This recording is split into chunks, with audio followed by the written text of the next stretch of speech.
Ladies and gentlemen, boys and girls, welcome. Boys and girls of all ages, in all species. As you can see, I'm a little delirious. We're getting well beyond, I think I'm hit hour 36 of waking time.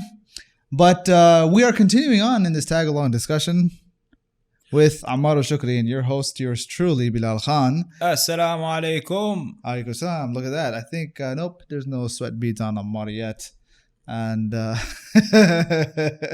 it's really hot in here. You know what happens? They I'm wearing a sweater. He's wearing a sweater. Yeah, right. No problem. This guy is wearing a sweater in the summer in Houston, and dude has no problem whatsoever. What can I say? I'm a cool cat. Oh man, we got these LED lights, cool to the touch, but the battery will melt your hand down. Yeah, so what are we doing? We're doing the name of Allah, AsSamad. Allah AsSamad. Famously found in which surah? Surah As-Samad. قل هو الله أحد الله الصمد لم يلد ولم يولد ولم يكن له كفوا You أحد. sure we haven't done As-Samad yet? I'm pretty sure. No, we have not done As-Samad. Great, so write it down. Yes, As-Samad. And that is found in the second verse of Surah Al-Ikhlas, like we talked about. That's the only place where it is found. Surah Al-Ikhlas's alternate name is As-Samad, right? Surah As-Samad. I know it's called Surah Al-Ikhlas. It is also called that and Surah Al-Kafirun. They're called Al-Muqashqishatayn. Muqashqishatayn. That's the two surahs. Say that 10 times fast. Muqashqishatayn. Yeah, it's not that hard. Muqashqishatayn. No, I don't know what you're saying.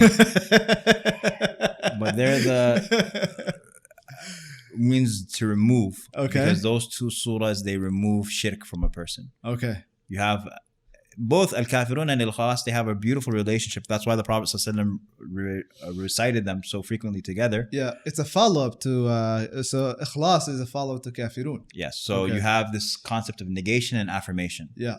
So, La ilaha illallah. You have negation and affirmation. Al-Kafirun is basically saying, I don't worship what you worship, and you don't worship what I worship, and I never worshiped what you worship, and you never worship what I worship. To you is religion, and to me is mine. But the question then comes is, okay, well, what do you worship? You've negated the worship of what we worship, but what do you worship? And then you have the affirmation, قُلْ هُوَ اللَّهُ أَحَدٌ. قُلْ هُوَ اللَّهُ أَحَدٌ. This is who I worship. So we don't want to get into a tafsir. One fun activity is if you ever want to do a quick da'wah thing, just like if somebody's ever asking you like about Islam, just take that moment and just translate the interpreted meaning of Surah Al-Ikhlas. Say, Allah is one, and He is in need of no one, and nothing, and He is not from anyone, and He's didn't give birth to any child, and just continue from there. And it's just like, that's very godly. And there's nothing like Him. Yep. There's nothing like Him. So then we come to this term, As-Samad. And As-Samad, to your Arabic ear, it's not really going to come up with anything. It's a Saad, right? As-Samad. Yes, Saad, Mim, Dal. Saad, Mim, Dal. So what does As-Samad mean? It means, you'll find it translated as the one who is self-sufficient. Yes. Right? You were telling me before. I think in a previous video, I think we mentioned this. You were talking about how As-Samad is someone who doesn't have organs. Yes, no internal organs. No internal organs. That's how the early companions, they defined As-Samad. But what that basically means is you don't need no air. You don't need no food. You don't need you don't need the blood circulation. You don't need any of that, which basically means you're self-sufficient. Yeah. Everything needs something external to survive or to thrive. And Allah Azza wa Jalla is the one who does not.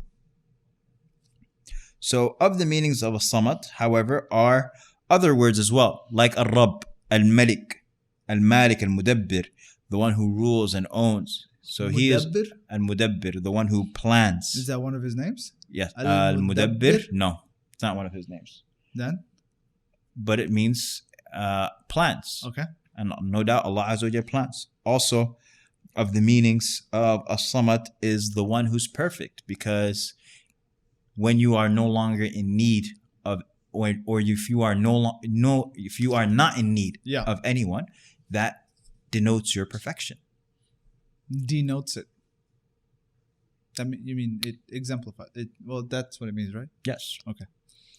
It means that you are perfect. So Allah Azza wa Jalla is perfect. Is kicking in. Allah Azza wa Jalla is perfect. Also, of the meanings of AsSamad, the things that are connotations, is the rich or al-ghani. Ghani, we didn't do al-ghani yet. Okay, I gotta go back because this is all sounding very, very familiar. We did al-wali. We didn't do al-ghani, I'm pretty sure. But the point being is that I think we did it in my dreams. Okay. So al-ghani. You're like, okay, whatever. Yeah. It's just okay. Let's moving on. Yep. Because al-ghani means if you are no longer in need, if you're not in need of anyone. It has to do with rizq. No, if you are not in need of anyone, right? That in and of itself is richness. Yeah. Because faqr is to be in need, and ghina is to not be in need. And so Allah Azza wa Jal is al-ghani because He is AsSamad. And also of the connotations of Allah Azza wa Jal being AsSamad is that He did not create us to benefit Him. Yeah. He's not, he's in no need of our worship.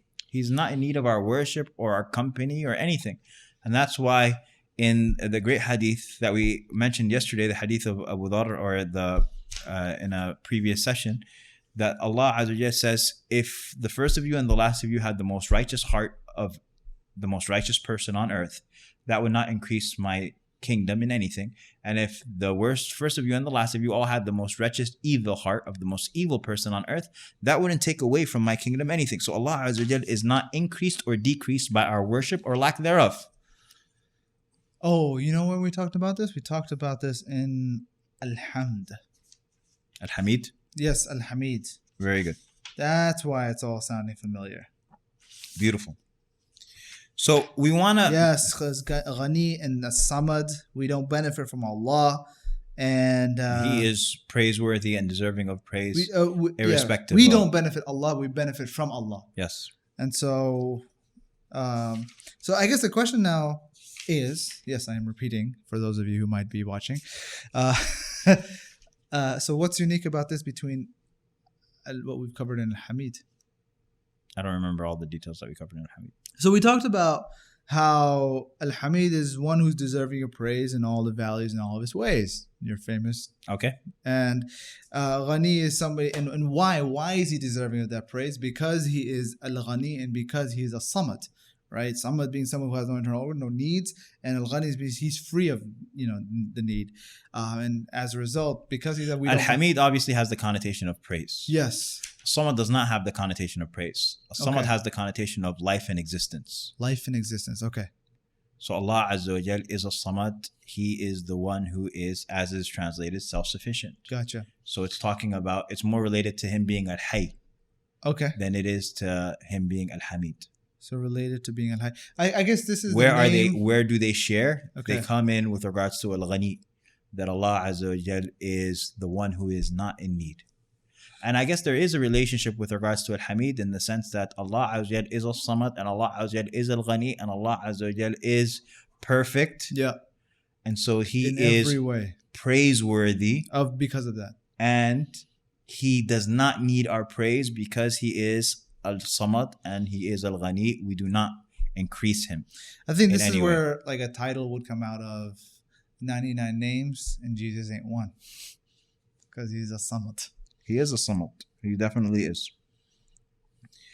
Okay, so I want to just wrap up AsSamad with regards to some takeaways with regards to AsSamad. Okay. The first takeaway is that when a person believes that Allah Azza wa Jal is perfect and Samad, right, self-sufficient completely, and to Him belongs all things, that makes you seek refuge with Him. Yeah. Seek assistance from Him. And so you see a lot of these names are calling us to this action, right? And that's why Allah Azza wa Jal, Allah says, وَلِلَّهِ الْأَسْمَاءُ الْحُسْنَى. Allah says to Him belong the 99 names or the beautiful names. So do what? Praise. Call Him. Call Him. فَادْعُوهُ بِهَا. Call him by these names. These names are supposed to propel you towards this action, which is to call Allah. Wait, فَادْعُوهُ بِهَا. فَادْعُوهُ. Dua. فَادْعُوهُ. Okay. I got you. Okay. So this is all supposed to propel you Why towards not this ujibu action. as opposed to فَادْعُوهُ? It's commanding people. Okay. So call him. Okay. He's calling us. He's commanding us to call him. Gotcha. So Allah Azza wa Jal, this should make you call out to Allah Azza wa Jal. And this famous statement that the Prophet ﷺ taught to Ibn Abbas, he's teaching him this. He says, "Oh, young man, I'm teaching you some words.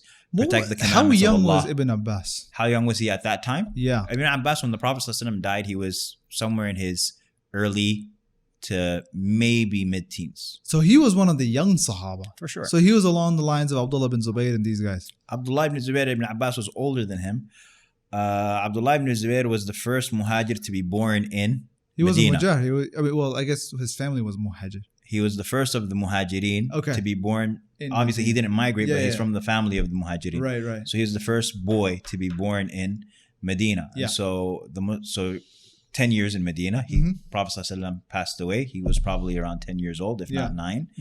Abdullah ibn Abbas was a little bit older than that, but probably not much. But he's definitely counted as the young Sahaba. Got it. Okay. Yeah. Wow, I never even. Okay, so that's why he's definitely not like Umar and. Yeah, no, he's not. But I'm just thinking to myself because in my mind, the image of him is an elderly man because of the Spanish history that I'm reading at the time of Abdurrahman al-Dakhil and the transition between the Umayyads and the Abbasids and all that. So at that time, he's old and then he dies, and then you have his sons also going forth. But I guess that is about 100 years after the death of Prophet ﷺ. Yep.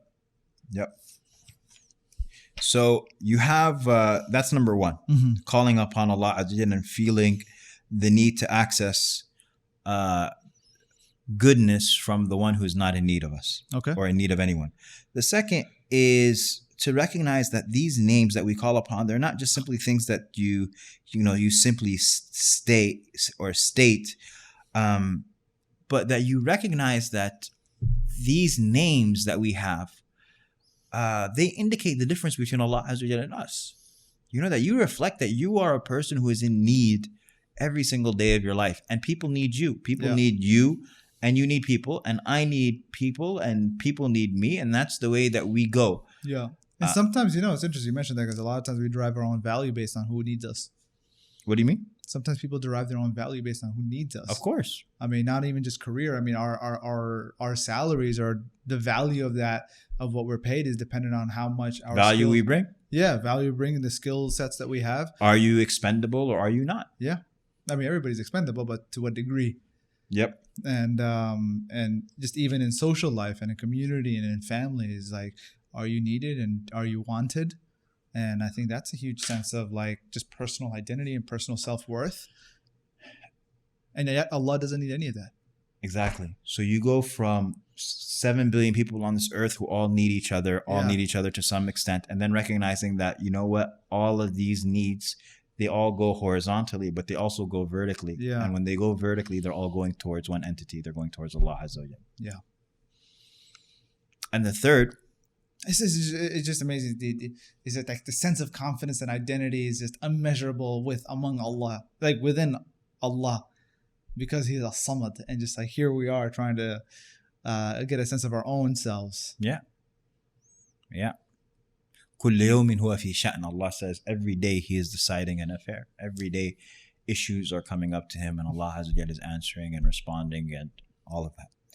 The third is that when a person is in a sort of distress, when things happen, problems, and they turn their hearts towards Allah Azza wa Jal, recognizing that Allah Azza wa Jal, having certainty, recognizing that Allah Azza wa Jal is the correct address.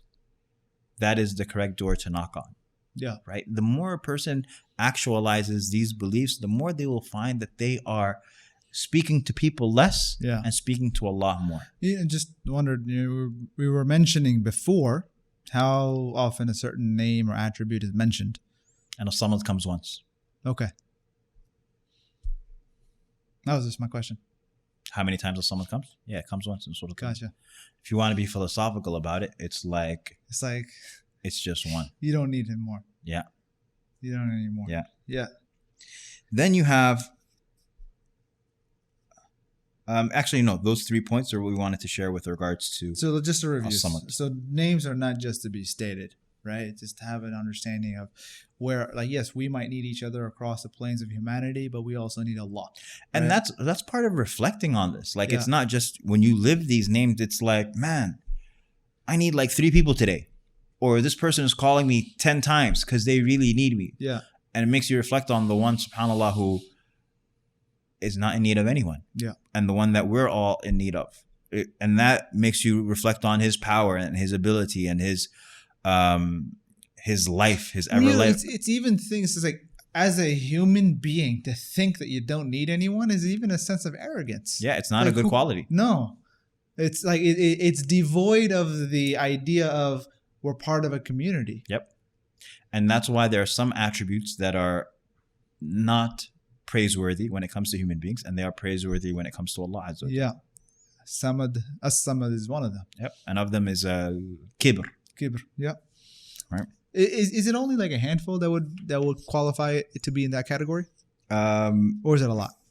No, it's not. It's definitely not a lot. Okay. But it's like off the top of your mind, if we were to go through it, right? I wouldn't be able to come up with it off the top of my mind. Okay.